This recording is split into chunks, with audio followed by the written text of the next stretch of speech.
আমরা আজকে এখানে উপস্থিত হয়েছি ফ্যাসিস্ট বিরোধী আন্দোলনে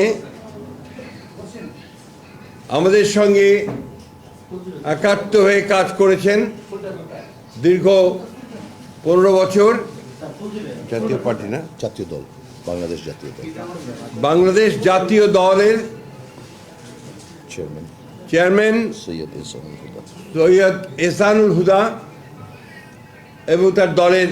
নেতা কর্মীবৃন্দ আজকে তারা বিএনপির সঙ্গে যুক্ত হচ্ছেন, অর্থাৎ আমাদের ভারপ্রাপ্ত চেয়ারম্যান জনাব তারেক রহমান সাহেবের বরিষ্ঠ নেতৃত্বের প্রতি তারা আস্থা প্রকাশ করে এবং একই সঙ্গে দলের প্রতিষ্ঠাতা শহীদ প্রেসিডেন্ট জিয়াউর রহমানের যে 19 দফা কর্মসূচি এবং আদর্শ তার প্রতি আস্থা রেখে এবং দেশনেত্রী বেগম খালেদা জিয়ার আপসহীন নেতৃত্বের প্রতি শ্রদ্ধা দেখিয়ে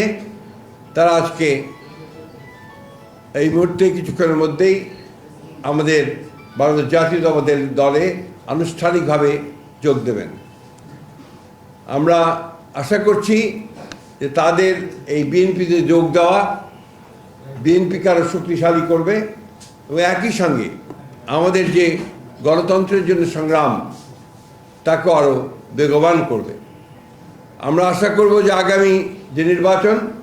সেই নির্বাচনেও তার এই যোগদান ইতিবাচক ভূমিকা রাখবে।